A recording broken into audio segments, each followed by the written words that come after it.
정부는 긴급 대책으로 7조 8천억 원 규모의 4차 추경을 편성하기로 했습니다.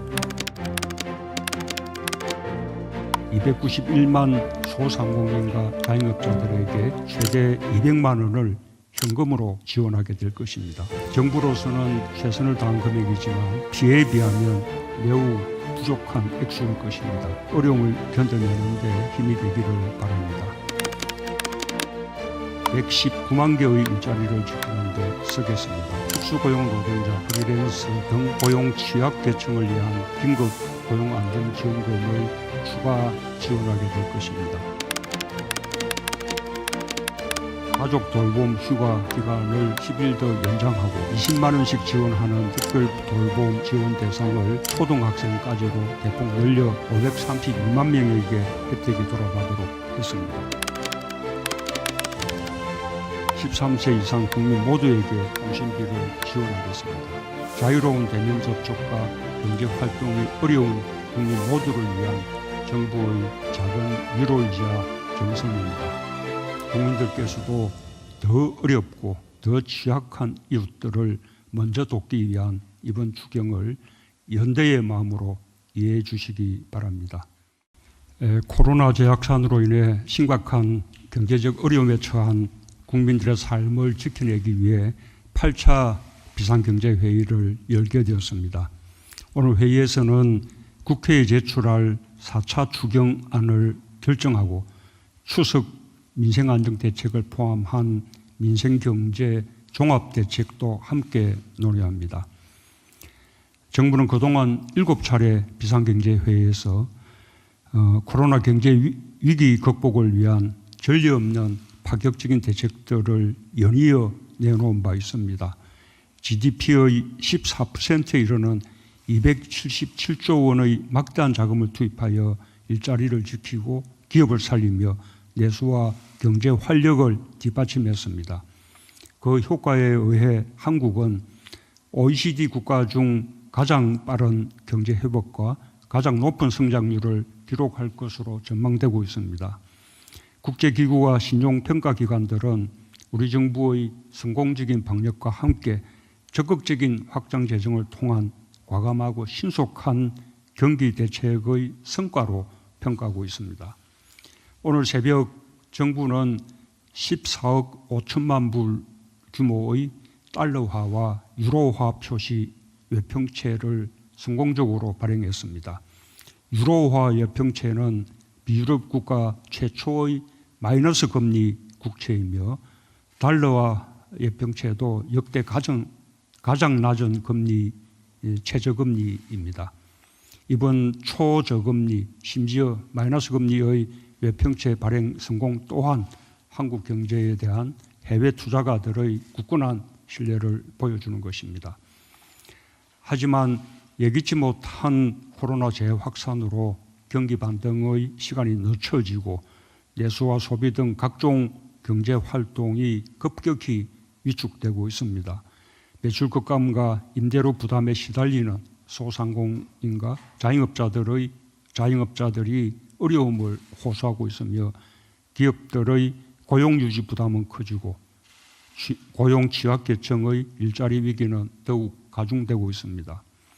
국민의 삶을 지켜야 할 정부로서 실로 막중한 책임감을 느끼며 추가적인 대책을 마련하지 않을 수 없습니다. 정부는 긴급 대책으로 7조 8천억 원 규모의 4차 추경을 편성하기로 했습니다. 피해가 가장 큰 업종과 계층에 집중하여 최대한 두특배 지원하는 피해 맞춤형 재난지원 성격의 추경입니다. 우선 코로나 재확산의 직격탄을 맞고 있는 소상공인과 자영업자들을 집중 지원하겠습니다.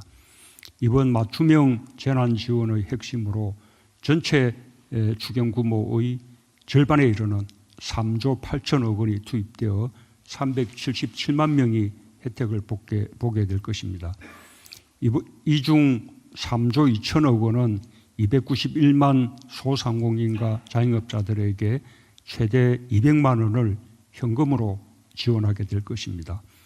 정부로서는 최선을 다한 금액이지만 피해에 비하면 매우 부족한 액수일 것입니다. 부족하더라도 어려움을 견뎌내는데 힘이 되기를 바랍니다. 다음으로 국민 삶의 기반이 되는 일자리를 지키기 위해 재정을 추가적으로 투입하겠습니다. 10조 원의 고용안정 특별대책을 지원한 바 있지만 여전히 지속되는 고용위기 상황에서 1조 4천억 원을 추가 투입하여 119만 개의 일자리를 지키는 데 쓰겠습니다. 고용유지지원금 연장 지원과 함께 특히 특수고용 노동자, 프리랜서 등 고용 취약계층을 위한 긴급 고용안정지원금을 추가 지원하게 될 것입니다. 또한 어려울수록 더욱 어려움을 겪는 저소득 취약계층을 보다 촘촘하게 지원하겠습니다. 생계 유지를 위해 꼭 필요한 분들에게 폭넓게 지원되도록 요건을 대폭 완화하여 긴급 생계 지원을 하겠습니다. 이에 따라 그동안 사각지대에 있었던 88만 명이 새롭게 지원받게 될 것입니다. 마지막으로 오랜 비대면 교육과 비대면 사회활동의 부담을 조금이나마 들어드리겠습니다. 우선은 부모님들의 아이 돌봄 부담을 정부가 함께 나누겠습니다. 가족 돌봄 휴가 기간을 10일 더 연장하고 20만 원씩 지원하는 특별 돌봄 지원 대상을 만 7세 미만에서 초등학생까지로 대폭 늘려 532만 명에게 혜택이 돌아가도록 했습니다. 또한 정부의 방역 조치에 협력하여 다수 국민의 비대면 활동이 급증한 만큼 모든 국민에게 통신비를 일률적으로 지원하기로 했습니다. 적은 액수이지만 13세 이상 국민 모두에게 통신비를 지원하겠습니다. 코로나로 인해 자유로운 대면 접촉과 경제 활동이 어려운 국민 모두를 위한 정부의 작은 위로이자 정성입니다. 코로나로 힘겨운 국민들과 큰 피해를 입어 살 길이 막막한 많은 분들에게 이번 추경의 지원금이 충분하지 않다는 것을 알고 있습니다. 코로나가 언제 끝날지 모르고 국채를 발행하여 지원할 수밖에 없는 상황에서 한정된 재원으로 효과를 극대화하기 위한 불가피한 선택입니다.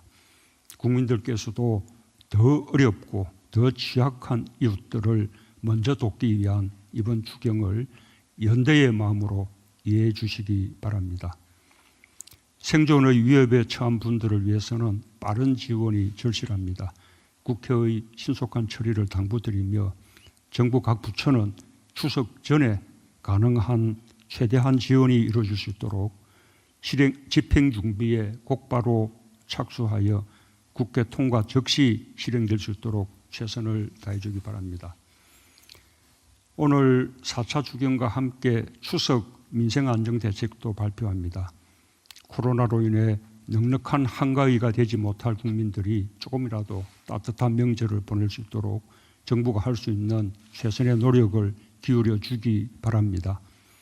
결식아동, 독거노인, 장애인 더욱 어려운 이웃들이 소외받지 않도록 각별히 살펴주고 집중호우로 피해를 입은 이재민들에 대해서도 특별한 관심을 가져주기 바랍니다. 태풍과 폭우로 큰 어려움을 겪고 있는 농어민들을 위해 이번 추석에 한해 청탁금지법상의 농축수산물 선물 허용 상한액을 20만 원으로 상향 조정하는 결정도 했습니다. 이 결정이 농어민들에게 실질적 도움이 되도록 국민들께서 우리 농축수산물을 더 많이 애용해 주시기 바랍니다. 우리 농축수산물을 통해 몸은 못 가더라도 마음만은 함께하는 추석이 되시길 기원합니다.